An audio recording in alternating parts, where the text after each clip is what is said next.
Olá, este é o Poder Entrevista. Eu sou Guilherme Waltenberg, editor sênior do Poder 360. E eu sou Malu Mões, repórter do Jornal Digital.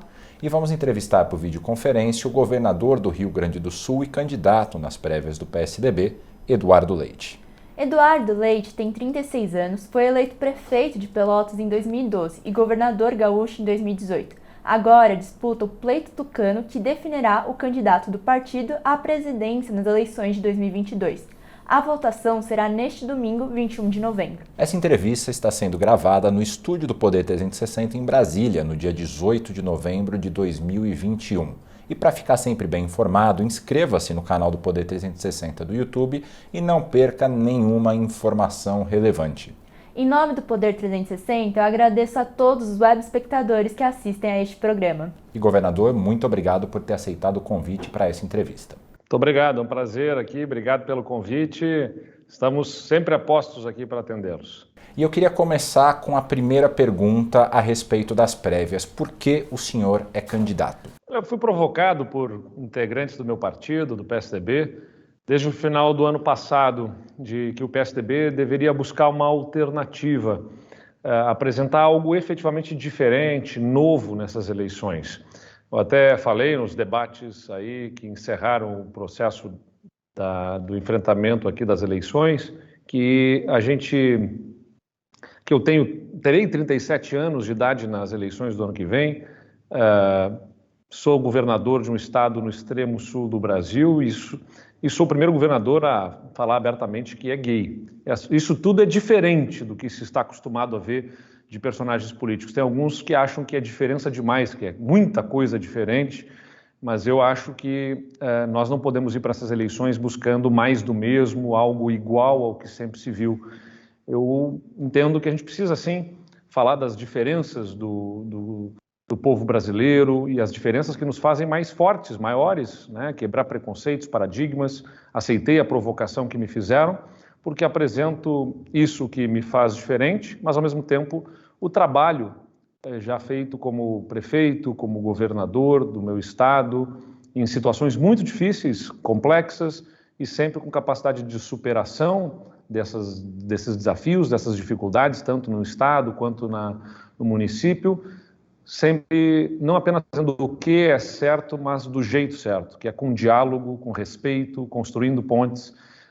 Eu quero ajudar o Brasil a furar essa polarização, que não é só inútil, ela é prejudicial ao Brasil, ela prejudica muito o nosso país, essa polarização, essa luta de uns contra os outros. Para mim, chega de uns contra os outros, que sejamos todos contra os problemas do Brasil, que não são poucos, como a inflação, o desemprego, a desigualdade, o desmatamento. Tudo isso é o que deve ter as nossas energias de lutar contra e não uns contra os outros. Governador, tanto a sua campanha quanto a de João Dória questionaram a segurança do app de votação. A tecnologia é segura? Olha, nós nos cercamos de todas as cautelas, aí, todos os cuidados necessários para que pudesse ter uma eleição segura, né? Bom, mesmo a eleição manual, o voto direto ali, que tenha um mesário conferindo documentos, não é absolutamente segura, né? Tanto é que tem a necessidade de fiscais que se colocam dos candidatos um para os outros, enfim. A tecnologia também não vai poder, talvez, oferecer a absoluta segurança, 100% impenetrável, mas ela tem uma série de blindagens para garantir condições de segurança. Tem, além de uma instituição renomada que fez o aplicativo, outras empresas contratadas e fazendo o devido acompanhamento para garantir que haja a segurança. Eu confio que a forma como foi conduzido e como está sendo conduzido esse processo nos dê uma eleição segura, sim, através do aplicativo. Uma das marcas dessas prévias foram algumas confusões ocorridas, sobretudo entre a sua campanha e a campanha do João Dória. É crível, é possível que o partido saia unido depois das prévias do dia 21? Tenho certeza que vai sair, sim, Guilherme, porque, veja, eu aqui mesmo no Rio Grande do Sul ganhei a eleição no segundo turno do então governador, que era do MDB. E logo em seguida convidei o MDB para integrar o nosso governo. E eles, desde o primeiro dia do nosso governo, estão conosco, inclusive ocupando espaços de governo e nos ajudando a governar o Rio Grande do Sul, mesmo que tenhamos nos enfrentado né, que um tenha sido vencido e o outro o vencedor, nós tivemos a condição de sentar, dialogar e construir pontes para ajudar o nosso Estado a seguir um bom caminho. É próprio de um processo eleitoral que a gente tem enfrentamentos um pouco mais ácidos, a gente sublinha, né, destaca no processo eleitoral as nossas diferenças. O importante é que se mantenha sempre a condição de respeito e eu tenho convicção que o PSDB sairá unido desse processo. Qual o diferencial do PSDB para outros partidos da chamada terceira via? Acho que o PSDB mostra já uma tradição e uma capacidade de gestão nos municípios, nos estados e no Brasil, que parece ser aquilo que o país está precisando. Vamos dar para começar pelo exemplo da marca maior do PSDB, que é o Real. O Plano Real está, nesse momento, a nossa moeda, comprando nada lá fora e muito pouco aqui dentro, né? Cada vez menos aqui dentro. A inflação vai corroendo o poder de compra da população e o PSDB é um partido que se demonstrou vocacionado para ajustes econômicos e sempre fazendo isso na direção de como que a gente consegue melhorar a vida das pessoas. A gestão do PSDB é uma gestão que eu acho que é reconhecida por planejamento, agenda bem estruturada, as reformas que o PSDB conduziu, mesmo quando estava fora do governo, as reformas mais importantes dos últimos anos aí tem a participação do PSDB. A reforma da Previdência, por exemplo, teve a relatoria do PSDB, a reforma do marco regulatório do saneamento, teve a relatoria do PSDB, o PSDB sempre ajudou a construir as reformas, é um partido com bons quadros, com capacidade de gestão, mas além de tudo isso, acho que é um partido que une essa capacidade de gestão com a sensibilidade. E a gente mostra isso nos nossos governos. Aqui no Rio Grande do Sul, por exemplo, a gente fez gestão para equilibrar as contas do Estado, que não conseguia pagar nem o salário dos servidores em dia, não pagava hospitais em dia, não pagava os municípios em dia, estava tudo com atraso. Hoje está tudo rigorosamente em dia, a gente abre os investimentos que são os maiores da história recente do Estado e estamos criando programas agora que a gente tem capacidade fiscal, capacidade de orçamento para isso, programas de transferência de renda aqui no Estado, como o Devolve ICMS, que vai fazer devolução de ICMS, do ICMS pago para 400 mil famílias aqui no Estado, né? Mais de 1 milhão e meio de pessoas, e um programa de Bolsa Permanência para os jovens na escola, o programa Todo Jovem na Escola, que vai pagar mensalmente uma bolsa de R$ 150 por jovem em cada família, que esteja matriculado na rede estadual de ensino no ensino médio. Então, essa visão de gestão para ter recurso e governo que funcione, e de outro lado, colocar esses recursos e esse governo a funcionar, especialmente para as pessoas que mais precisam. Acho que isso é um diferencial do PSDB. E desde 94, o PSDB foi o primeiro ou o segundo colocado nas campanhas presidenciais, mas hoje luta para ser não a primeira nem a segunda, mas a terceira via.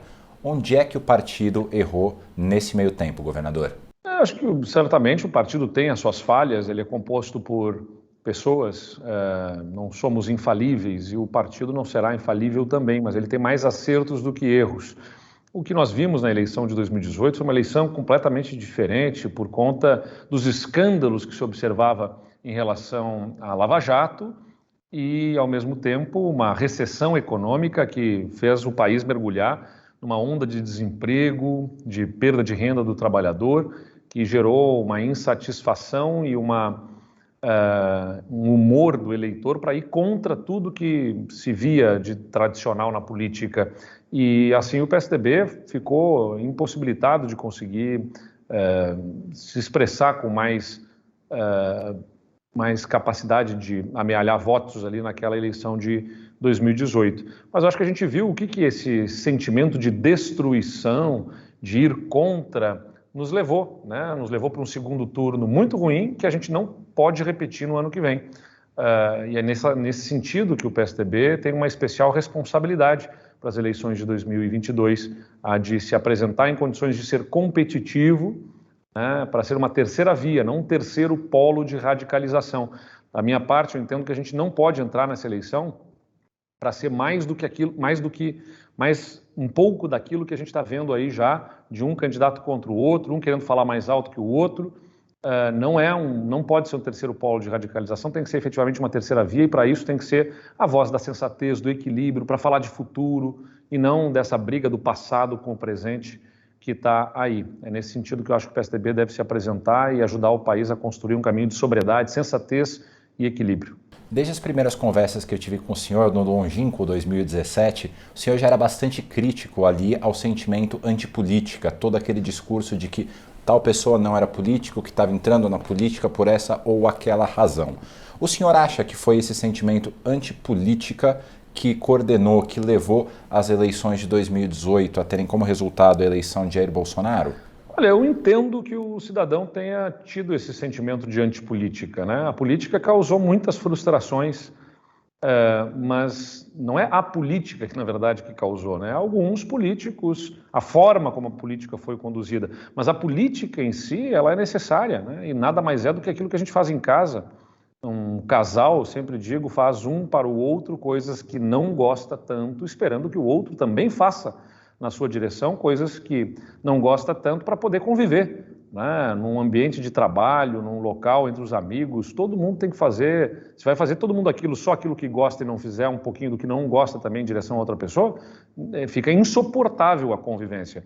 A política é essa arte na democracia, um instrumento na democracia, em que a gente tem que fazer gestos e concessões também em direção aos outros, buscando deles também as suas concessões, para que a gente possa minimamente buscar convergência e promover avanços. Agora, a política que a gente viu acontecer no Brasil era uma política de compra de votos, né, com cargos, com dinheiro vivo. Eu não estou falando disso, eu estou falando de concessão das agendas, do propósito, né? Ou seja, tem um deputado que defende a região X, o tipo de política X, da saúde ou da educação. É legítimo que o governo sente, entenda qual é aquela agenda dele, faça gestos na direção da agenda que ele representa e busque de volta, né, apoio do deputado para a sua agenda. Isso acontece em qualquer lugar do mundo, em qualquer democracia, mas o Brasil viu movimentos políticos errados. E por isso, talvez tenha havido uma onda de antipolítica. Eu sou contra essa onda de antipolítica. Acho que ela acaba causando mais prejuízo, sem dúvida nenhuma, proporcionou um terreno fértil, no mínimo, para que emergisse Bolsonaro, mas acho que também causou e provocou um terreno fértil a política que o PT praticava. A política do nós contra eles vem de lá, vem do PT, que sempre se disse o dono da moralidade, o dono da honestidade, que ninguém mais se preocupa com os pobres a não ser eles, né? Esse discurso que eles apenas podem, sabem, são capazes, só eles servem, foi machucando muita gente de diversas outras correntes políticas que pensam por caminhos diferentes, mas que são pessoas bem intencionadas e que querem também fazer o bem. E aquele discurso divisivo do PT foi, sem dúvida nenhuma, proporcionando, aliado aos escândalos de corrupção e tantos outros problemas, um terreno fértil para que o Bolsonaro pudesse emergir, né, como emergiu em 2018. Governador, o senhor tem conversado sobre alianças com outros candidatos da terceira via? É natural que a gente converse com outros partidos, com outros candidatos, mas nesses últimos meses a minha atenção se debruçou especialmente sobre o PSDB, né, por conta das prévias. Então, nós intensificamos os contatos com a militância, com filiados, com deputados, prefeitos, vereadores, todos os que vão definir essas eleições das prévias do PSDB. Mas sempre que possível também buscamos construir boa relação, não para qualquer acerto, não existe qualquer tipo de acerto ou encaminhamento, né, nem nada perto disso com candidatos da terceira via ou do centro democrático ou desta alternativa democrática, chame-se como quiser. Agora é legítimo que cada partido queira trabalhar ao máximo na perspectiva, na expectativa de serem eles os cabeças de chapa. Lá na frente, a gente vai certamente voltar a conversar, é importante que se mantenham esses canais de diálogos abertos para que a gente possa lá na frente, então, quem sabe, promover a convergência para reduzir essa dispersão de candidatos na terceira via. E, governador, o senhor já mencionou que não disputaria como vice em 2022. Por quê? Por uma simples razão de que eu sou governador do meu estado e qualquer candidatura que eu tenha no ano que vem que não seja a reeleição, e eu já disse que não sou candidato à reeleição, demanda a renúncia ao meu mandato. Eu só renunciarei se for para ser o protagonista, o líder de um projeto. E isso não significa diminuir a importância de um vice. É muito importante ter um bom vice, mas eu tenho uma responsabilidade para com o meu estado. Se for para liderar um projeto nacional, então faz sentido eu renunciar. Se for para ser um coadjuvante, então eu prefiro atuar como coadjuvante numa condição que não me exija a renúncia para eu poder tocar a agenda que está transformando o Rio Grande do Sul e que vai ter no ano que vem o melhor ano do governo. A gente já está nesse momento agora conseguindo assinar contratos, investimentos que o Estado não conseguia fazer até há pouco tempo. A gente virou o jogo aqui no Estado e a gente começa a viver o melhor momento do governo. Se for para liderar um projeto nacional, eu vou ter que deixar, mas se não for para liderar, então eu prefiro ficar aqui coordenando, ajudando o meu estado até o último momento. O senhor guarda alguma mágoa dos seus adversários nas prévias do PSDB? Olha, Guilherme, eu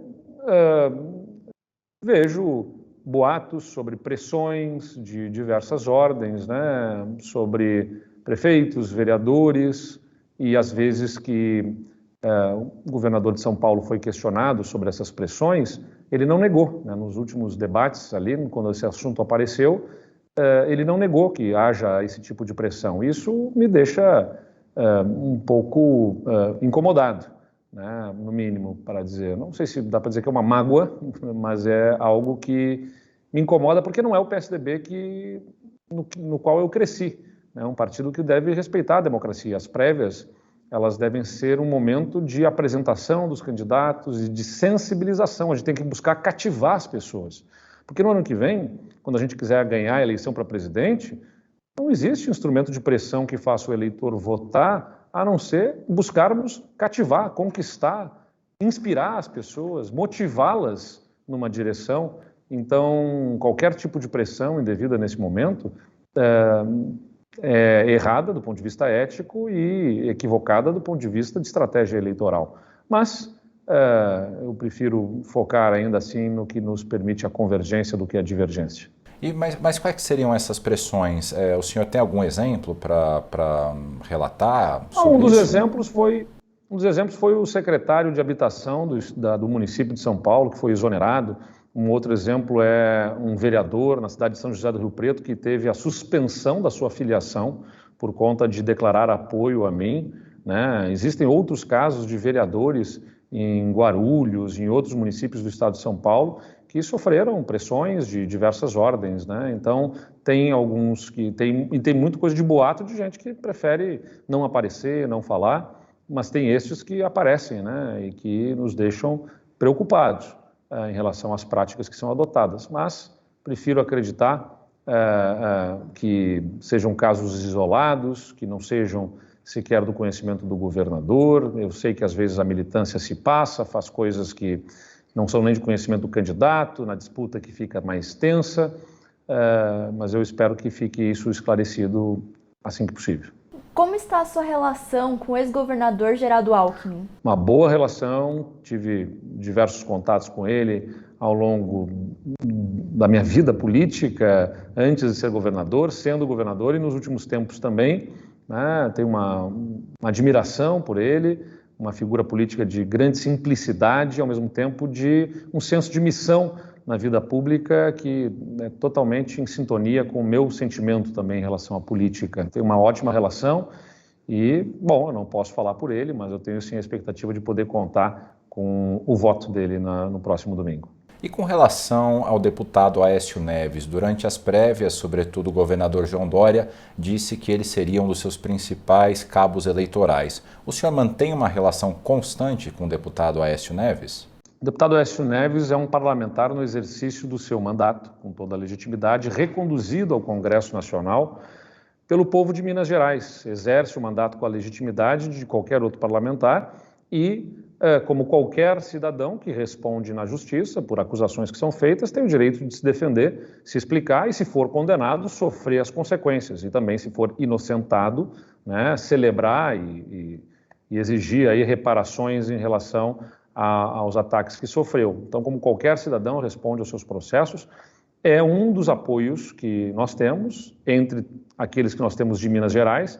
O Diretório de Minas Gerais, por unanimidade, decidiu nos apoiar. E não se resume a esse o nosso apoio, nós temos o apoio de Tasso Gereissati, nós temos o apoio de diversos deputados pelo Brasil inteiro, ex-presidentes do PSDB, como Teotônio Vilela, em Alagoas, ex-presidentes do PSDB de São Paulo, como Pedro Tobias, Antônio Carlos Panúzio. Temos diversos apoios muito simbólicos e importantes pelo Brasil inteiro, Simão Jatene no Pará, entre outros que estão conosco. O deputado Aécio Neves, como qualquer outro militante da nossa candidatura, está atuando em favor do projeto que nós representamos, da liderança que nós podemos exercer para o PSDB, ao lado de tantas outras pessoas que estão nos apoiando. E, governador, pensando no cenário de 2022, quem é o maior rival do PSDB? O PT com Lula ou Bolsonaro? Eu realmente não acredito que haja assim uma figura do maior adversário, porque os dois que polarizam, o PT e o Bolsonaro, o Lula e o Bolsonaro, os dois também disputam a maior rejeição, os dois são muito rejeitados pela população. A diferença é que a rejeição de um turbina a intenção do outro, né, e vice-versa. Então eu acho que realmente é sobre nós destacarmos à população a possibilidade de um projeto, de uma alternativa para falar de futuro. E eu tenho certeza que isso nos fará ter votos de muitas pessoas que estão votando no PT porque não querem mais o Bolsonaro e que compreendem o que nós estamos falando, sobre o que nós estamos falando, assim como tem muita gente que está votando no Bolsonaro para evitar a volta do PT e que também pode nos dar seu voto. Eu acho que a gente tem condições de nos comunicarmos com cada um deles, até porque antes de serem antipetistas ou antibolsonaristas, cada um é brasileiro, né, e tem a preocupação com o futuro desse país.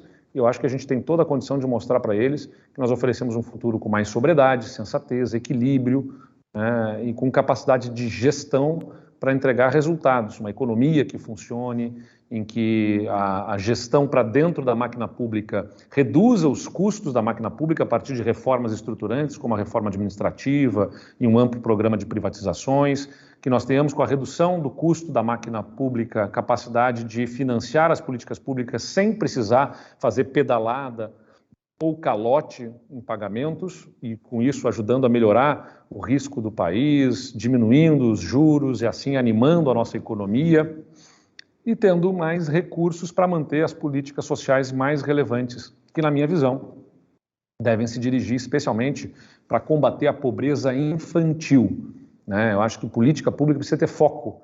E o foco, para mim, no Brasil, tem que ser o combate, especialmente à pobreza infantil. Se eu tiver a condição de ser presidente, é algo no que eu vou me ver obstinado, ter programas sociais que atendam especialmente esse público que é de 17 milhões de crianças abaixo de 14 anos, 42% da população nessa faixa etária está abaixo da linha de pobreza. E estando abaixo da linha de pobreza, é uma população que não vai se desenvolver no seu pleno potencial. E se não se desenvolver no seu pleno potencial, é um problema econômico, inclusive, para o país, porque a produtividade do Brasil é determinante para o nosso crescimento econômico. Se a gente tiver uma população de baixa instrução e, consequentemente, de baixa produtividade, a gente vai ter muito mais dificuldade de gerar riqueza, de sermos produtivos e, consequentemente, vamos ter menor taxa de investimentos, menor geração de riqueza, vai gerar menos capacidade para o Estado financiar as diversas políticas públicas e uma população mais dependente de transferências de recursos públicos. Uma parte considerável do PSDB vota junto do governo em uma série de projetos. Isso torna essa parte da bancada bolsonarista? Não, acho que assim, tem que separar o que foi votado no governo, que são pautas estruturantes do Brasil. A reforma da Previdência, marco regulatório do saneamento, por exemplo, são pautas do país, que inclusive tiveram a participação do PSDB fazendo a relatoria. Agora tem outras pautas que, de fato, elas são mais atreladas a essa questão ideológica, né? Mas que as razões para o voto são diversas. Vou pegar o exemplo da votação do voto auditável ou do voto impresso, seja como for o nome, né? A discussão sobre o voto impresso é legítima. A busca por aperfeiçoamento na metodologia de votação é pertinente.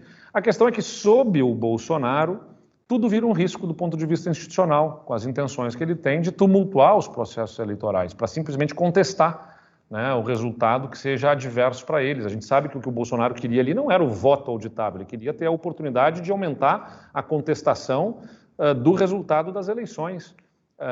Então, nem todos percebem isso ou perceberam isso. Talvez a dificuldade para o PSDB venha do fato de termos enfrentado durante 2 décadas, pelo menos, intensamente o PT e termos sido enfrentados e combatidos duramente pelo PT. O PT foi duro com o PSDB em todo esse tempo e no momento que o PSDB não vai para o segundo turno, por natural, pareceu a alguns, não foi o meu caso, embora eu tenha declarado o voto no Bolsonaro, eu fiz as minhas críticas, ressalvas para mostrar com clareza nas diferenças que nós tínhamos, mas para alguns parlamentares, se o PT sempre nos combateu, quem viesse a combater o PT seria algo próximo a nós, mas acho que está claro que não é, né? Nós somos diferentes, bem diferentes do Bolsonaro. Talvez para alguns não tenha ficado isso suficientemente claro, mas eu confio que pelo caminho do diálogo, do debate de programa, de agenda, de visão de país, que a gente vai conseguir corrigir os rumos aí para que a bancada possa estar suficientemente alinhada, não simplesmente contra o Bolsonaro, mas a favor do que é o ideal e a ideologia do PSDB. Ao longo da campanha, o senhor evitou se posicionar contra o bolsonarismo de maneira assertiva. Por quê? Eu acho que eu já marquei muito bem as minhas diferenças em relação ao Bolsonaro, né? E, aliás, acho que uma das grandes diferenças está publicada nessa semana num estudo do IPEA, né? O Instituto de Pesquisas Econômicas Aplicada, de Pesquisa Econômica Aplicada, que diz justamente que o Rio Grande do Sul é um estado que se destaca por ter utilizado base científica, dados de forma robusta na sua estratégia de enfrentamento da pandemia, de forma incomparável no Brasil, né? De forma destacada. O Rio Grande do Sul é um destaque positivamente no sentido do uso da ciência com base na ciência para enfrentamento da pandemia. E sempre fiz esse destaque das diferenças com o governo Bolsonaro. O que talvez eu não faça seja o enfrentamento com as palavras de ordem, com adjetivos que poderiam me ajudar a render, ter mais curtidas, mais likes e compartilhamentos nas redes sociais, porque não é a minha natureza. Eu não fico fazendo esse enfrentamento para poder ficar insistindo e ganhando audiência em cima de uma briga, né? Eu tenho uma luta, é diferente de uma briga. Minha luta é pela população, para atender as necessidades do meu povo. O meu povo que eu cuido nesse momento é o estado do Rio Grande do Sul. Quero cuidar do povo brasileiro também, para atender e, junto com ele, melhorar o nosso país. Mas, nesse momento, cuidar da população gaúcha envolve ter mínima condição de articulação também com o governo federal, por mais divergência que a gente tenha. Enquanto for um governo que está constituído lá pelo voto, eu vou fazer o enfrentamento sempre das ideias às quais me oponho, mas não simplesmente inviabilizar e cortar as comunicações. Governador, a nossa entrevista está acabando, mas dá tempo de uma última pergunta. Numa entrevista à Folha de São Paulo, publicada na quinta-feira, o senhor contou que ligou para o João Dória para passar o pedido do governo Bolsonaro para adiar o início da vacinação. O que de fato aconteceu? Como foi esse contato e qual que era a sua intenção? Nunca houve pedido de adiamento, é importante dizer isso. Jamais eu pediria que se adiasse a vacinação. Pelo contrário, eu fiz um grande esforço para promover convergência e entendimento, porque nós vimos... É importante lembrar o contexto que nós vivemos e vivíamos no final do ano passado, no início deste ano, sobre a vacina. Uma disputa política pelo uso excessivo da vacina politicamente, de um lado, né, notadamente aí pelo governo de São Paulo, pela forma de atuação do governador, e de outro lado do negacionismo à ciência por parte do governo federal, do presidente da República. E entre esse negacionismo e um uso político excessivo, um embate que comprometia o calendário de vacinação para todos. Quando eu recebo um telefonema do ministro pedindo para tentar promover uma concertação e um entendimento para que esse início de vacinação pudesse ser algo nacional mais do que algo localizado, a minha preocupação era justamente de que se evitasse ali de ter algum tipo de novo estranhamento e enfrentamento político que comprometesse a vacinação no Brasil. Essa era a minha única preocupação. Jamais pediria que se adiasse a vacinação no Brasil. Aliás, o Rio Grande do Sul dá provas disso, de ser justamente um estado que sempre esteve no topo da vacinação, sempre buscamos antecipar a vacinação, avançar rapidamente na vacinação, sempre estivemos entre os estados que mais vacinavam. O que a gente está vendo é um absurdo de um uso político, mais uma vez, da vacina. Às vésperas das prévias do PSDB, uma tentativa de desfazer a imagem daquele que diz ainda aí o relatório da Eurásia, nossa candidatura lidera as prévias, nós devemos vencer as prévias, essa é a expectativa. E, nitidamente, a gente vê uma tentativa de uso político, primeiro para dentro do partido por conta das prévias e segundo, por conta dos adversários que têm a preocupação de que o PSDB tenha uma candidatura efetivamente competitiva, porque quando nós vencermos as prévias, o PSDB vai entrar nesse jogo para valer com uma candidatura competitiva, se vencermos as prévias, e por isso a nossa vitória ela é ruim para muita gente nas prévias do PSDB, e por isso que se quis criar um fato em cima deste episódio, que nada tem de pedido de adiamento em relação à vacinação, não é absolutamente verdade que isso tenha acontecido dessa forma. Chega ao final esta edição do Poder Entrevista. Em nome do jornal digital Poder 360, eu agradeço o governador Eduardo Leite. Muito obrigado a vocês. E agradeço também a todos os web espectadores que assistem a este programa. Esta entrevista foi gravada no estúdio do Poder 360 em Brasília, em 18 de novembro de 2021. Para ficar sempre bem informado, inscreva-se no canal do Poder 360 e ative as notificações. E não perca nenhuma informação relevante. Até a próxima!